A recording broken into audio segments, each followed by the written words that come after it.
Olá, seja bem-vindo ao programa Diversidade.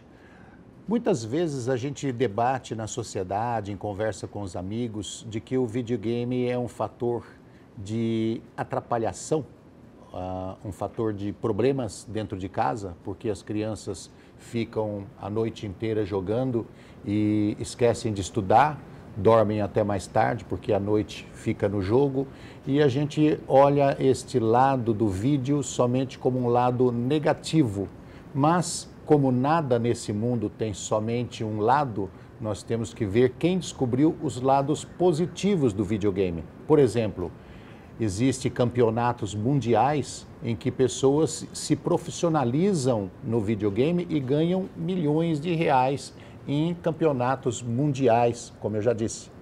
E também pessoas que fazem o bem, procuram usar esta ferramenta para benefício da integridade da pessoa, da saúde da pessoa. E é sobre isso que nós vamos falar hoje, o videogame entrando na terapia ocupacional como ferramenta e que ajuda bastante. Nós vamos conversar com o Rafael Leonel de Oliveira, que é o Rafael Leonel, que é terapeuta ocupacional. Tudo bem com você? Tudo bem, oi Roberto, pessoal de casa. O que é terapeuta ocupacional? Nós vamos explicar tudo direitinho para chegar lá no... A terapia ocupacional é uma profissão da saúde que ela faz uma fronteira, a gente fala, com a reabilitação física, com a saúde mental, com a saúde social. A gente tenta pegar todos esses conceitos e ver quais desses pontos estão atrapalhando a pessoa a ter uma vida plena, ter uma qualidade de vida saudável. E aí a gente intervém. Eu sou especializado em reabilitação física, então meu foco é na reabilitação física. Então eu penso, por exemplo, uma pessoa que não consegue tomar banho sozinha, eu faço uma análise profunda de por que ela não toma banho. Se é por não conseguir sustentar o braço, não conseguir levantar. E aí eu tenho diversos meios para tentar melhorar essa função e, consequentemente, a pessoa ser independente. Eu perco o amigo, mas não perco a piada. Pode fazer. Tem gente que não toma banho porque é porco mesmo. Porque é porco, mas isso aí tá na... acho que tá na saúde mental. Bom, o terapeuta ocupacional, você fala que vai para a parte física, mas existe terapia ocupacional sem ser? Existe. Na verdade, a gente é bastante dividido. Tem a social, a terapia ocupacional social, terapia ocupacional física e terapia ocupacional mental. Existem outras, como a sensorial, que trabalha com a deficiência visual, por exemplo. Mas é difícil a gente conseguir fazer tudo. Então, normalmente, a gente se especializa num caminho. Eu me especializei em câncer e voltado para a reabilitação física. Porque o câncer debilita Sim. O próprio tratamento, né? Não só a doença, mas o tratamento deixa a pessoa debilitada em todas as áreas, mas a parte física, bastante. E aí eu entro com a intervenção. Você falou da terapia ocupacional mental. Né? A pessoa tem problema de esquizofrenia, tem problema mental, a terapia ocupacional ajuda? Sim, porque você usa a esquizofrenia como exemplo. Você pega uma pessoa com esquizofrenia, ela tem uma dificuldade gigantesca de planejar o seu dia. Então, para ela não é simples pensar em quando eu acordar, coisa que a gente faz automaticamente. Vou acordar, tomar um café, tomar um banho, não consegue fazer um roteiro do seu dia e, mais do que isso, não consegue conviver em sociedade, porque o comportamento muda. A esquizofrenia, ela traz uma série de transtornos que a pessoa não consegue realmente conviver sem se deparar com imagens, com sensações. E aí a terapia ocupacional entra tentando fazer uma readequação desse cotidiano, de como a pessoa funcionar no dia a dia, no que a gente considera normal, adequado. Entra quase que num trabalho de psicologia? Sim, é bem confuso porque, por exemplo, tem o CAPS em São Paulo, eu acho que o senhor conhece, e o CAPS ele trabalha com diversos profissionais que eles fazem oficinas, através de oficinas, esse tipo de reabilitação. Então, às vezes, o TO, o psicólogo, o assistente social fazem coisas semelhantes, mas cada um tem a sua visão. A visão do TO, ele faz uma análise completa, é aquela pessoa analítica que vê todos os dados, ali é o problema e é ali que eu vou agir.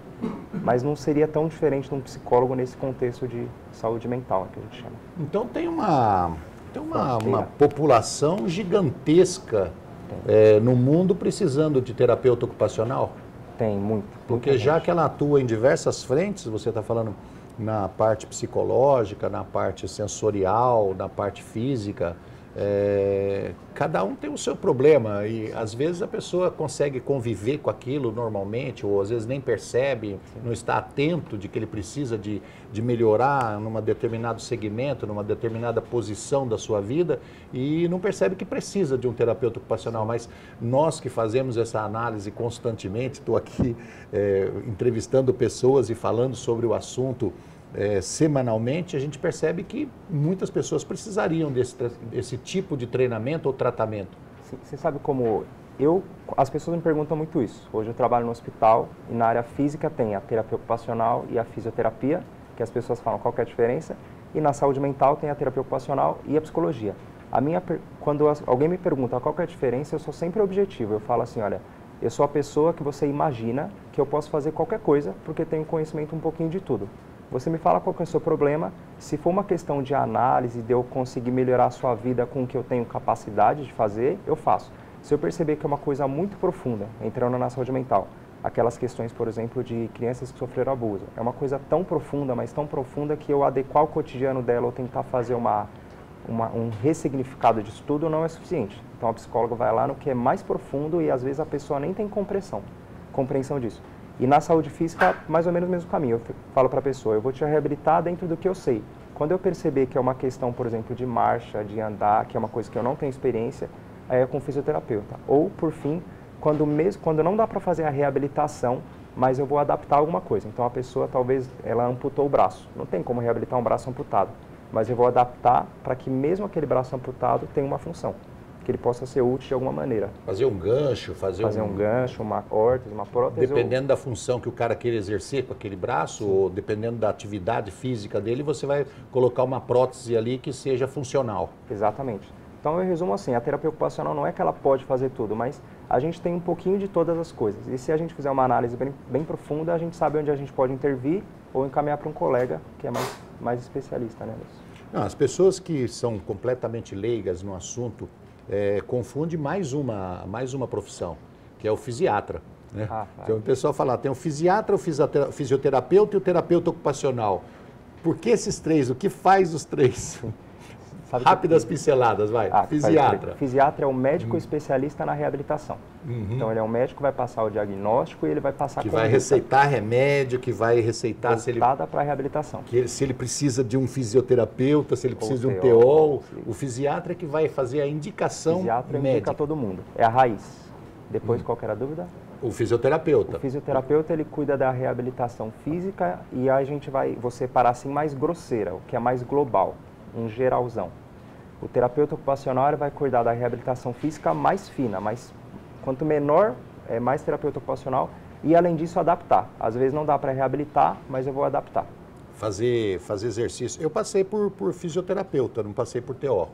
Poderia ter passado. Não, a parte inferior minha, que é os membros inferiores, devido à lesão medular, ela sem função nenhuma, 100%, sim, certo? E a parte posterior, meus membros superiores, eles estavam com comando, embora eu disse para você que a minha coordenação motora não anda lá essas coisas, certo? Mas estava bem. Então eu passei só pela fisioterapeuta. Quando você fez fisioterapeuta, eu imagino que ele trabalhou seu equilíbrio, fortalecimento das costas e dos braços. O TO, ele ia adaptar, por exemplo, você foi tomar banho a primeira vez, você ficou com uma dúvida na cabeça, e agora, o que eu faço? O terapeuta ocupacional entra nisso. Ele vai falar, você pode fazer desse ou desse jeito, a gente pode melhorar isso ou aquilo para facilitar seu banho.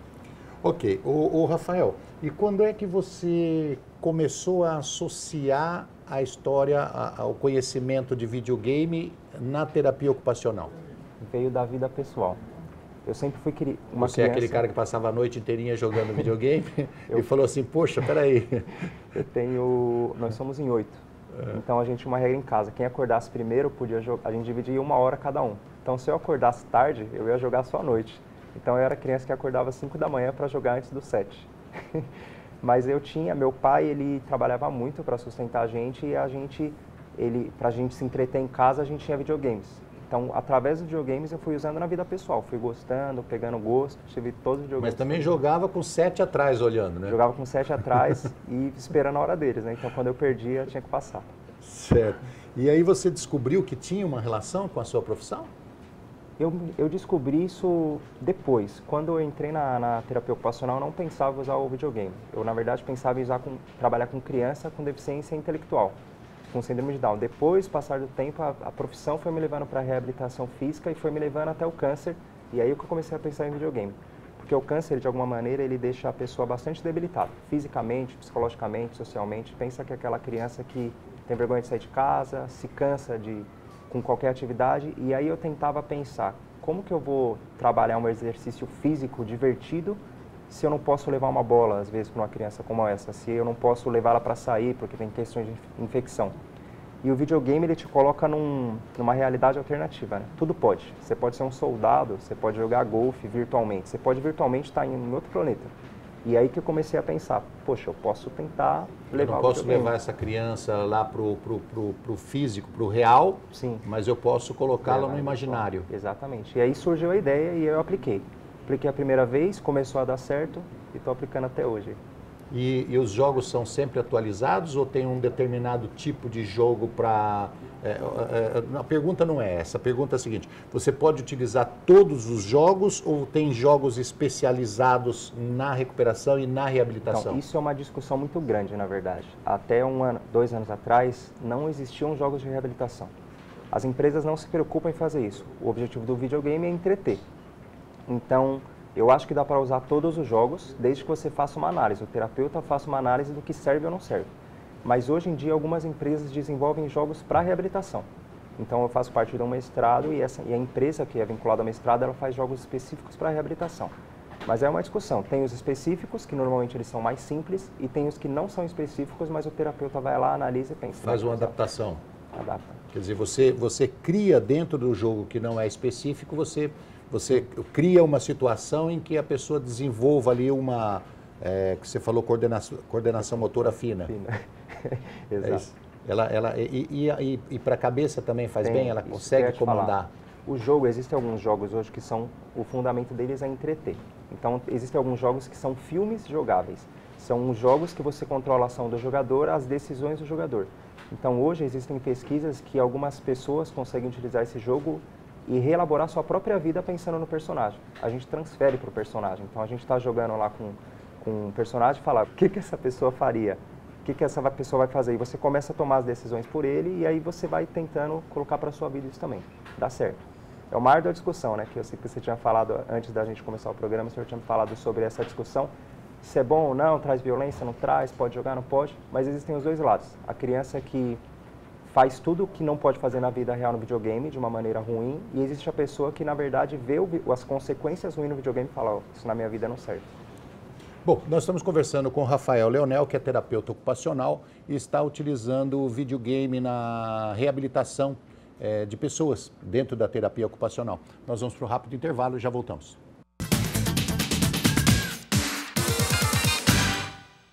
Estamos de volta com o programa Diversidade, hoje conversando sobre games como ferramenta na recuperação física e às vezes até mental das pessoas em tratamento, utilizada pela terapia ocupacional. Nós estamos conversando com o Rafael Leonel, que utiliza essa ferramenta nas fisioterapias e no tratamento e no treinamento que ele faz. Rafael, no início do programa eu falei que muitas pessoas discutem sobre o lado ruim do videogame, né? De crianças, de adolescentes que passam noites inteiras dentro do quarto jogando videogame sem parar. Tem alguns que não saem para comer, não saem para beber água e depois dormem 7 horas da manhã, levanta às 5 da tarde, ou seja, elimina a vida social da pessoa e até a progressividade dele no campo profissional, nos estudos e mais. Os pais ficam loucos com isso. Em relação ao início também da conversa, nós estamos falando do tratamento, de que ela melhora a coordenação motora. Eu perguntei para você, então essas crianças têm uma coordenação motora maluca, né? Muito boa. E você, antes do programa, tinha dito para mim, essas crianças têm problema de coordenação motora. Aí eu falei, bom, e agora? Entrei em parafuso. O que eu faço? Né? Se o videogame é para melhorar a coordenação motora, os moleques jogam a noite inteira, todos os dias. Você disse que eles precisam de fazer um treinamento, precisam de tratamento para coordenação motora. Me explica esse lado aí, essa confusão. Paradinho, vou te responder primeiro o que você tinha me perguntado se era bom ou ruim, vilão ou amigo. Tudo na vida segue aquela regra simples, né? Tudo que é de mais faz mal, tudo que é de menos faz mal. Então, uma criança ou até um adulto que joga videogame muito, ele tende a ter diversos problemas, inclusive de coordenação motora, que a gente vai chamar hoje de coordenação motora grossa. Então, vou usar um exemplo, eu tinha um amigo que era assim. Eu lembro que eu cheguei na casa dele uma vez e ele estava passando por um processo difícil. Eu perguntei para ele, e aí, qual que é o seu objetivo? O que você vai fazer hoje? Ele falou assim, hoje eu pretendo salvar o jogo X, o jogo Y. Então a vida dele ele tinha colocado num jogo a agenda virtual. Dele era... E a vida real era ficar deitado na cama jogando, e aí eu levantei aquele questionamento de terapeuta. Então o lado ruim é, quando você consegue jogar regrado, como qualquer coisa, você vai jogar 1 hora, você vai jogar 2 horas e depois você vai fazer outras coisas, a criança é estimulada a ter uma vida social, estudar, fazer todas as tarefas, e no final do dia, ou em algum período do dia, ela ter um horário onde ela pode jogar ou assistir, é super saudável, porque ela vai estar sendo desenvolvida em todas as áreas. Agora, uma criança que passa o dia inteiro jogando, ela está o dia inteiro focada e concentrada ali nos dedos, e eu acredito que neurologicamente está aprendendo muita coisa, na parte neurológica e na parte fina, mas na parte grossa, que é a coordenação motora, não. Então você pega, por exemplo, uma criança que tem experiência com tablet, celular, videogame o dia inteiro. Se você coloca ela para jogar bola, ela é super desengonçada. Porque ela não estimulou essa coordenação. Parece um pato no meio do campo. Parece um pato. Pensei no Alexandre Pato. Parece assim porque não foi estimulada a parte grossa. Então... Um pato não, um ganso. Um ganso. No meio do campo. Mais desengonçado ainda. Sim. A coordenação motora ela é muito complexa, né? A gente tem várias discussões sobre isso de coordenação. A coordenação motora grossa, ela envolve equilíbrio, envolve agilidade, ela envolve raciocínio lógico, envolve muita coisa que a gente consegue brincando. A coordenação motora fina, ela também envolve essas coisas, só que elas são focadas do punho para a mão. Então, nem todo mundo que é bom em videogame é bom na realidade, e vice-versa. Né? Quer dizer, a grande lição disso fica no seguinte: nós, seres humanos, obrigatoriamente temos que ser multidisciplinar. Sim. Né? Nós temos que desenvolver atividades diferenciadas, nós temos que estudar, nós temos que lanchar, nós temos que ter uma regra de horário, nós temos que ter um horário para dormir, nós temos que ter uma vida social, nós temos que brincar, jogar videogame, mas também ir para o campo, jogar bola, fazer exercício físico, ou correr, ou pular, jogar basquete, nadar, andar de bicicleta, ou qualquer coisa, mas contanto que mescle, contanto que faça uma diversidade de atuação, diversidade de atitudes, tanto faz bem para o pensamento como para a parte física. Sim. Nós temos que fazer isso. Tudo que se faz com medida certa é bom para a saúde. Sim. Tudo que se faz com exagero faz mal. Se o cara bebe demais, é mal. Se toma uma taça de vinho no fim de semana, faz bem. Faz até bem. Se o cara tomar água demais, ele morre. Sim. Certo? Até então tudo que é exagero faz mal. Dizem que até amar demais faz mal. Ó, da parte psicológica tem até uma consideração. Muitas pessoas têm a tendência a se isolar, não conseguir ter relações sociais na vida. Então no videogame fica muito mais fácil. A gente cria um personagem e atrás desse personagem, nos jogos online, a gente interage com o mundo inteiro. Fala com gente de tudo quanto é canto e se sente bem. Só que se a gente estimula a criança a fazer só isso no videogame, na vida real não é assim. Então o ideal seria ter relações sociais fora e dentro do videogame também. Então vamos lá, só para deixar bem claro essa questão. A pessoa que joga videogame, que treina videogame, não os viciados, tá? Treina videogame, ela tem uma coordenação motora fina melhor. Então a coordenação motora fina é aquela que o cérebro tem uma facilidade incrível, uma facilidade muito boa de coordenar dos pulsos para baixo, ou seja, os dedos ali, a relação com o controle do vídeo. Ou até o tornozelo, né? A gente chama de grosso joelho e ombro e cotovelo. E coordenação motora fina. E ele perde, perde um pouco a capacidade da coordenação motora grossa, que seria, por exemplo, utilizada num campo de futebol, como você disse. O cara que joga videogame a vida inteira, ele não é, óbvio, uma lógica, uma coisa que é para todo mundo, mas uma boa parte teria dificuldade e pareceria um ganso no meio do campo, ou seja, desengonçado, não tem equilíbrio, não vai chutar uma bola, erra, chuta grama. Sim. E aí por diante. Sim. Então, quer dizer, tem que dividir. Tem que dividir. Tem que dividir.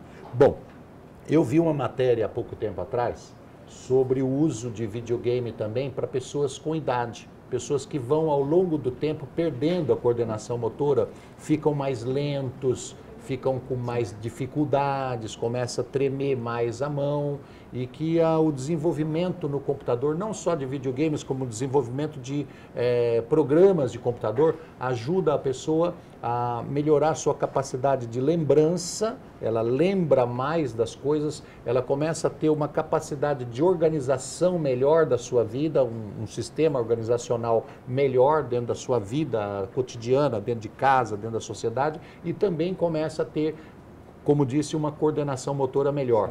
Isso para os velhos é ótimo. É bom.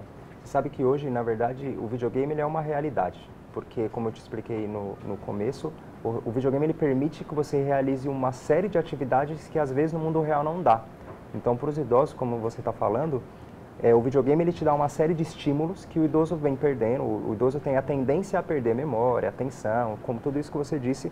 E às vezes não dá para pôr todas essas atividades distribuir durante o dia na parte física. Então, o videogame tem diversos jogos assim. Hoje a gente chama de estimulação cognitiva, né? Então você pega um jogo simples, aquele jogo de memória no computador. O idoso que faz mais, que participa mais desses jogos, tende a melhorar a sua capacidade cognitiva. E por fim, existem alguns jogos que eles simulam a atividade do cotidiano, as ABDs, né? Então diversos jogos simulam cozinhar, simulam atividade de equilíbrio, então dá para melhorar tudo isso Tem também. jogos, por exemplo, que atrairiam uma senhorinha. Tem. Fala assim, poxa, eu não cozinho mais, tenho medo do fogão, mas lá no videogame ela vai conseguir. Com certeza tem. Tanto no Vai fazer computador, um guisado. no celular, por movimento, então sempre dá para incluir todo mundo. Isso é uma coisa legal do videogame. Se você quer jogar no controle, no teclado, no movimento, tudo dá para fazer. E a interatividade, quando jogam várias pessoas, essa comunidade, por exemplo, de pessoas com idade ou de pessoas com deficiência, que estão, em determinada forma, isolados dentro de um quarto de hospital ou dentro de casa por causa da condição física mesmo, essa interatividade também ajuda? Ajuda muito, muito, muito, muito. O videogame ele vai permitir que a pessoa faça o que às vezes não dá para fazer naquele momento. É claro que é igual você frisou bastante, é importante sair do videogame e tentar transportar para a vida real também. Mas o videogame ele é uma ferramenta útil, até nas escolas. Hoje em dia se usa videogame para ensinar. Nem todo mundo, por exemplo, na minha época ainda se ensinava tabuada à moda antiga, né? E hoje a criançada não tem tanta paciência com isso. Então, às vezes, num jogo de matemática, a pessoa está aprendendo jogando, aprendendo brincando. Ah, é? Sim. Eu estudava tabuada dentro de um quarto trancado. Quando eu saía da porta para fora, minha mãe perguntava 7 vezes 7. Engasgava, sentada e volta para o quarto. Essa é a moda antiga. Essa é a moda do meu tempo. Tinha palmatória também, né? Essa é a moda do meu tempo, não tinha game. Agora não pode mais. Nós estamos falando a respeito do tempo demasiado que as crianças utilizam videogame e isso é prejudicial. No caso de uma pessoa que precisa do tratamento, por exemplo, uma pessoa que está com uma deficiência física ou intelectual, ou passando por um problema, como você disse, de câncer que debilita, esquizofrenia e aí vai por diante, todos esses lados em que há necessidade de um tratamento com o game. A gente poderia colocar também como o excesso do uso, muitas horas, também seria prejudicial? Também. Numa terapia você nunca vai substituir o videogame pela terapia convencional. Então a terapia de videogame ela é uma coisa complementar. O game nunca substitui a terapia convencional. Então o paciente chega para mim no consultório, ele vai fazer uma sessão de terapia ocupacional. Eu divido meia hora de terapia convencional, meia hora de videogame. E aí durante o dia, o resto do dia, se a pessoa quiser se divertir, você não condena, mas que não é aconselhável? Eu dou um limite. Eu falo, joga 1 hora, joga 2 horas, mas durante um dia de 24 horas ela vai jogar videogame 2 horas fora da sessão, mas o resto não, ela vai fazer outras coisas. Senão, inclusive, ela não vai transportar para a vida real que a gente está aprendendo, não tem sentido. É bom desde que o uso seja controlado. Seja moderado. Os pais têm papel importante. E no caso do tratamento, sendo acompanhado por um TO. Sim. Ele vai indicar qual é o jogo, qual é a forma de utilizar. Uma última perguntinha. O lugar onde a pessoa pega o joystick, tem que ter um aparelho adequado para a pessoa que está em tratamento? Tudo dá para adaptar. Então existe a pessoa que não vai precisar adaptar o controle, existe gente que não vai conseguir segurar o controle, e aí eu vou tentar fazer ela jogar pela câmera, com o movimento. Ou às vezes fixar a mão dela, mudar o controle, sempre dá para adaptar. Essa é a ideia da terapia ocupacional, sempre pode. Porque eu vejo esses controlinhos pequenininhos, os moleques, o dedo deles parece que é eletrônico, né? Funciona igual bytes, 400 milhões de bytes ali por segundo. Dá para adaptar. É impressionante, eu falo assim, como é que o cara consegue movimentar o dedo desse jeito? Bom, recado para os pais, né? Você tem filhos que precisam de um tratamento de terapia ocupacional e pode utilizar o game, e vocês que são pais que não têm filhos que precisam de tratamento com o game em terapia ocupacional, de qualquer forma existe uma necessidade de limitar o uso do videogame desde criança. Não deixe o seu filho ser o mandante da situação. Corrija, proíba, diminua, coloque um limite no uso, porque senão no futuro vai ser prejudicial. É isso? Fechado, isso mesmo. Legal. Sim. Rafael, obrigado pelo seu trabalho, obrigado por ter desenvolvido isso. Eu acho que uma ferramenta a mais na recuperação e na reabilitação das pessoas é sempre bem-vindo. Eu agradeço o trabalho que você desenvolve e agradeço por você ter vindo aqui. Agradeço o convite, obrigado. Se você quiser entrar em contato com o Rafael Leonel, você pode passar um e-mail para ele que é leonel_terapeuta-ocupacional@hotmail.com, ou você pode encontrá-lo também no Facebook, que é Rafael Leonel TO. Esteja à vontade em passar perguntas, em pesquisar, porque é bom, ajuda, melhora a nossa qualidade de vida. Um abraço a você que esteve conosco no programa Diversidade. Até a próxima semana. Até lá.